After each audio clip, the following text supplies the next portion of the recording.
నమస్తే. ప్రస్తుతం మనం గాంధీ భవన్లో ఉన్నాం. మనతో పాటు ఆర్యవైశ్య కార్పొరేషన్ చైర్మన్ కల్వా సుజాత గారు మాట్లాడే ప్రయత్నం చేద్దాం. మేడం, ఎట్లా నడుస్తుంది ప్రోగ్రామ్? పీసీసీ ఆదేశాల మేరకు సో దాదాపు 2 hours అవుతున్నది. ఎట్లా 2 hours సమస్యలు అయితే ఎంతమంది ఎన్నో సమస్యలతో వచ్చిండ్రు.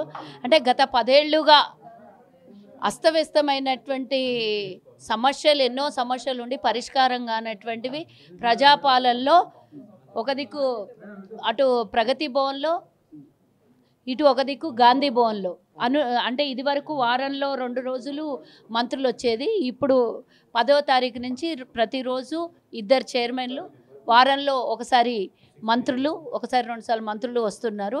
ఇక్కడ వచ్చినటువంటి ప్రతి సమస్యకి ఏదైతే సాల్వ్ చేయగలుగుతామో ఇమీడియట్ సాల్వ్ అయ్యేటటువంటి సమస్యల్ని కలెక్టర్లకు ఫోన్ చేసి, సంబంధిత అధికారులకు ఫోన్ చేసి, మంత్రులు కానీ ఇక్కడ కూర్చున్నటువంటి చైర్మన్లు కానీ వచ్చిన సమస్యల్ని పరిష్కారం చేయడం కోసం 100% ప్రయత్నం చేస్తున్నాం. ఈరోజు ఉదయం వ్యవసాయ శాఖ మంత్రి తుమ్మల నాగేశ్వరరావు గారు 11 గంటల నుంచి సుమారుగా గంటన్నరకు పైగా వారి అప్లికేషన్లు తీసుకొని చాలామంది కలెక్టర్లతో మాట్లాడారు, ఉన్నతాధికారులతో మాట్లాడారు. ఇమీడియట్గా అయ్యేటటువంటి సమస్యలు పరిష్కారం చేయమన్నారు. తర్వాత ఏవైతే అప్లికేషన్లు వచ్చాయో అవి మొత్తం డేటా ఇక్కడ ఒక కాపీ అండ్ నాగేశ్వరరావు గారికి ఒక కాపీ తీసుకొని వెళ్ళి వారు ఆ సమస్యల్ని ఫాలోఅప్ చేసి మరీ నేను సమస్యని పరిష్కారం చేస్తాను, మేము ప్రభుత్వం పరంగా అయ్యే ప్రతి సమస్యని పరిష్కారం చేయడానికి మేము ముందున్నాం.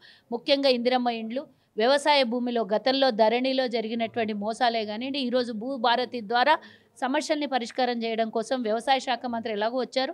వారి సమస్యలు ప్రతిపక్షాలు కొన్ని కామెంట్ చేస్తున్నాయి. ఇవాళ స్థానిక సంస్థల ఎన్నికల కోసమే రైతు భరోసా డబ్బుల్ని విడుదల చేస్తారని బీఆర్ఎస్ నాయకులు అంటారు. వాస్తవేనా? ఇయ్యకపోతే ఇయ్యలేదంటారు, ఇస్తే స్థానిక సంస్థలు ఏదైతే ఉంది ప్రజలకు కావాల్సినటువంటి పనులను చేస్తున్నాం.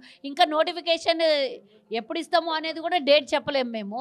అట్లాంటిది ఈరోజు అంటే నిన్నటిదాకా ఏమన్నారు, ఇస్తారా లేకపోతే పోయి రోడ్డు మీద కూర్చొని ధర్నా చేయాలని అన్న, ఇస్తేనేమో ఎలక్షన్లు అంటాం. 360 రోజులు ఏదో ఒకటి మాట్లాడు తప్పించి ప్రజలకు చేస్తున్నటువంటి పరిష్కారాలకి దాని గురించి మాట్లాడితే పోయి ధర్నా అంటారు, మాట్లాడితే పోయి లొల్లి తీసుకొని ఏదన్నా ఒకటి కామెంట్ చేస్తారు. ఇప్పుడు కామెంట్స్ ముఖ్యమా, ప్రజల సమస్యల పరిష్కారం ముఖ్యమా అనేది ఇంపార్టెంట్ కదా. ప్రతిరోజు ఏదో ఒక ఇష్యూ మీద ఏదో ఒక సమస్య పరిష్కారం చేస్తుంది మా ప్రభుత్వం.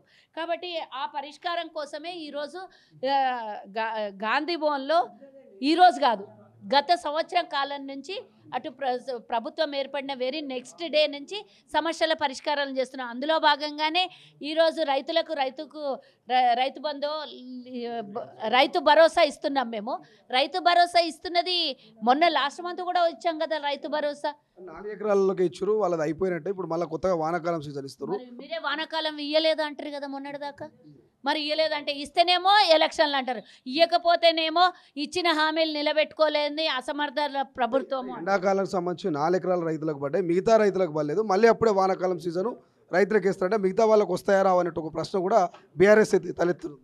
తినబోతు రుచి చూడడం అవసరం లేదు. నిన్న 1 ఎకరం మూలకు 2 ఎకరాలు 3 ఎకరాల వరకు పరిష్కారమని మిగతా సాగు చేసే వాళ్ళకి అందరికీ కూడా రైతు భరోసా ఇచ్చినాము. మేము భరోసా మీదనే ఉన్నటువంటి ప్రజలు తప్పకుండా మేము అందరికీ అన్ని సమస్యల్ని పరిష్కారం చేయడం కోసమే ఇక్కడ కూర్చున్నాము. వాళ్ళలాగా ఫామ్ హౌస్లో కూర్చోలేదు. ప్రజాపాలనలో మేము గాంధీ భవన్లో కూర్చున్నాం. మంత్రుల వారి శాఖల పరంగా పనిచేస్తున్నారు. మిగతా అధికారులందరూ వాళ్ళకు ఆదేశాలు ఇస్తున్నాం. ప్రజాప్రతినిధులం అందరం పనిచేస్తున్నాం. వాళ్ళలాగా తిని బండుకునే ప్రభుత్వం కాదు మాది, ప్రజల కోసం పనిచేసే ప్రభుత్వము. ఇట్లాంటి పిచ్చి పిచ్చి కూతలు కూసి రోజు పొద్దున్న లేస్తే మేమేం చేసినా దానికి ఒక క్వశ్చన్, చెయ్యకపోతే ఒక క్వశ్చన్, చేస్తే ఒక క్వశ్చన్. చెయ్యకపోవడం అనేది క్వశ్చనే లేదు. మీరు సర్వనాశనం చేసిన రాష్ట్రాన్ని ఇప్పుడు మళ్ళీ మేము ఒక్కొక్కటి తీర్చిదిద్దాల్సి వస్తున్నది. కేటీఆర్ మహేష్ కుమార్ గౌడ్కి లీగల్ నోటీసులు పంపిస్తానని అంటున్నాడు. ఏదైతే అసత్య ప్రచారాలు చేస్తున్నారు ఫోన్ ట్యాపింగ్ విషయంలో. First of all Prabhakar Rao లోపలికి పోయేసి వచ్చి 600కు పైగా 620 మందికి పైగా ఫోన్లు ట్యాపింగ్ చేసిండనే మాటని ఆయన చెప్పినటువంటి విషయమే బయటికి వచ్చి మాట్లాడిను. గత 2 సంవత్సరాలుగా మా అందరి ప్రజాప్రతినిధులే అందరివి అండ్ అంటే ప్రతిపక్షంలో ఆనాడు మేము ప్రతిపక్షంలో ఉన్న కాంగ్రెస్ నాయకులవి, వ్యాపారస్తులవి, మహిళలవి ముఖ్యంగా ఎంతోమందివి కూడా అంటే పర్సనల్వి ఈరోజు పబ్లిక్ చేయడమా? లేదు అనంటే ఫోన్లో ట్యాపింగ్ చేసి పర్సనల్ని ఎట్లా మీరు ఫోన్ ట్యాపింగ్ చేస్తారు? ఎవరి ఫ్యామిలీ వాళ్ళకు ఉంటుంది, ఎవరి పర్సనల్ వాళ్ళది. వాళ్ళ ఫోన్లో ట్యాపింగ్ చేసే అధికారం ఎవ్వరికి కూడా ప్రపంచంలో లేదు.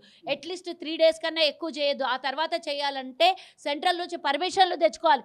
ఇష్టం వచ్చినట్ల సంవత్సరాల తరబడి ఫోన్లో ట్యాపింగ్ చేసి 2 సంవత్సరాలు ఫోన్లో ట్యాపింగ్ చేసుకుంటారా? వ్యక్తిగతంగా డిస్కషన్ చేసుకున్న విషయాలన్నీ మీరు మీ దగ్గర గుట్టుగా పెట్టుకొని అందరినీ బ్లాక్మెయిల్ చేసుడు, భార్యాభర్తల మధ్యలో మహిళల మధ్యలో ఉన్నటువంటి చిన్న చిన్న సమస్యలు, మంచి చెడులు అన్నీ కూడా మీరు ఫోన్ ట్యాపింగ్ ద్వారా విని వాళ్ళని బ్లాక్మెయిల్ చేసినటువంటి విషయం అబద్ధమా? ఎంతమందిని తీసుకొని వస్తాం? ఈరోజు అధికారులను తీసుకొని వస్తాం, ప్రజాప్రతినిధులను తీసుకొని వస్తాం, రాజకీయ నాయకుల్ని తీసుకొని వస్తాం. వాళ్ళ ఫోన్లు ట్యాపింగ్లు అయినాయని నిన్న పిఎస్లో వెళ్ళి ఎంతోమంది వాళ్ళకి జరిగినటువంటి విషయం, వాళ్ళ ట్యాపింగ్ అయినదని వాళ్ళకు కూడా నిన్న తెలియదు.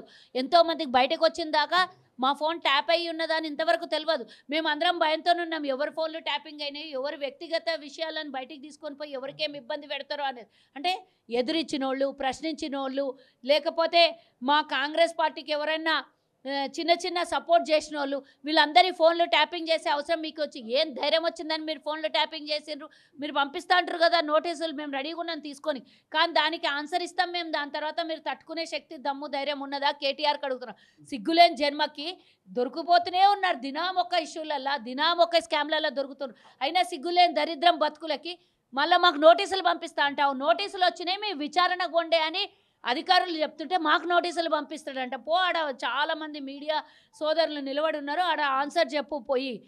లొట్టపీస్ కేసు, లొట్టపీస్ ముఖ్యమంత్రి ఇటువంటి భయపడను, 15 రోజుల పాటు జైల్లో కూర్చొని వస్తాను. వరకు ఒకసారి ఇంటర్వ్యూ తీసుకున్నట్టున్నావు, నువ్వు లొట్టపీస్ కేసు అంటున్నాడు కేటీఆర్. ఏంది మేడం అని అడిగినావు. మరి లొట్టపీస్ కేసుకి ఎందుకు భయపడుతున్నాడు? లొట్టపీస్కి ఆ రోజు కూడా నేను ఇదే చెప్పిన, ఎందుకు పోయి ధైర్యంగా పోయి సమాధానం చెప్పినా. నువ్వు తప్పేం చేయకపోతే నువ్వు శుద్ధ పూసలాగా, కడిగిన ముత్తల్లాగా బయటికి వస్తావు. నువ్వు లొట్టపీస్ కేసా లేకపోతే ఇంకే కేసా అనేది లోపల అధికారులు తెలుస్తారు నీకు. ఇప్పుడు ఎందుకు భయపడుతున్నావు నువ్వు? మరి ఎంతమంది దొరుకుతున్నారు మీరు చేసినటువంటి ద్రోహంలో? 45 కోట్లు, అసలు 3 కోట్లు అనుకుంటా మంత్రి పరిధి ఉండేది. అంతకు మించి నువ్వు ఒక్కసారి ఏదైనా ఎవరికైనా డబ్బులు ఇవ్వాలనంటే మంత్రివర్గంలో చర్చలు జరగాలి, క్యాబినెట్లో నిర్ణయం తీసుకున్న తర్వాతనే ఆ డబ్బు బయటికి విడుదల చేయాలి. కానీ నేను ఇయ్యమన్నా రుబాబ్తం చెప్తాడు, మళ్ళీ నేను ఇచ్చేయమన్నా ఏం నీ అయ్య సొమ్మ, నీ అప్ప సొమ్మ, ఎవరిదైనా తాత సొమ్మ? ఇది తెలంగాణ ప్రజలు కష్టం చేసి రూపాయి పోగేసి వాళ్ళు సంపాదించిన దాంట్లో నుంచి ప్రభుత్వానికి కట్టినటువంటి ట్యాక్స్ల సొమ్ము ఇది. నువ్వు కూర్చున్నంతసేపే ఆడ సేవకునివే, నువ్వు ఓనర్వి కాదు.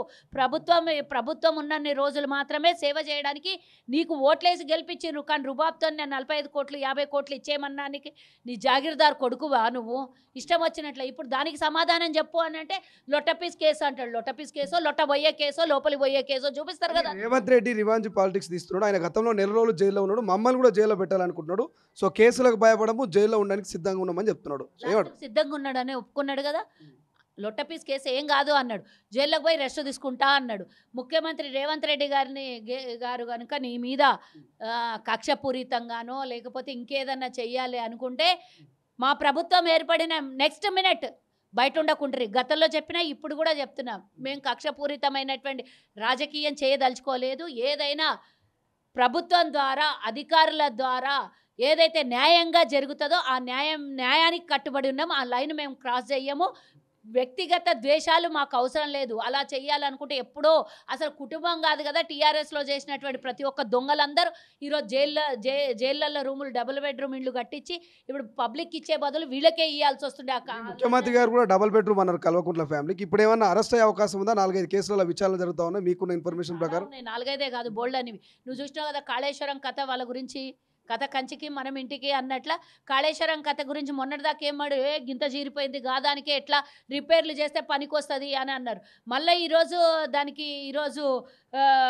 ఒక్కొక్క 150 కోట్లు 200 కోట్లు ఒక్కొక్క ఇంజనీర్ దొరుకుతుంటే, చిన్న ఇంజనీరే 200 కోట్ల దోపిడీ చేసిందంటే వీళ్ళ కుటుంబం ఎంత దోపిడీ చేసింది? నా రక్తం చెమట బొట్టు రక్తం గార్చి మరీ కట్టినా అన్నాడు. మొన్నటిదాకా ఇంజనీర్ నేనే అన్నాడు, దానికి కర్త కర్మ నేనే అన్నాడు. ఇప్పుడు నాకేం సంబంధం ఇంజనీర్ డాక్టర్లకు అంటుడు కేసీఆర్. అట్లా ఒక్కటి కాదు 2 కాదు, ప్రతి సమస్యకు ఈడ పరిష్కారం అయితే జరుగుతుంది అనేది నమ్మకం మాకైతే ఉన్నది. డెఫినెట్గా కేసీఆర్ చేసినాయే కానీ కేటీఆర్ కుటుంబ సభ్యులే చేసినాయి ఎవరన్నా ఉండనియండి, విచారణలు జరుగుతున్నాయి, న్యాయబద్ధంగానే జరుగుతున్నాయి.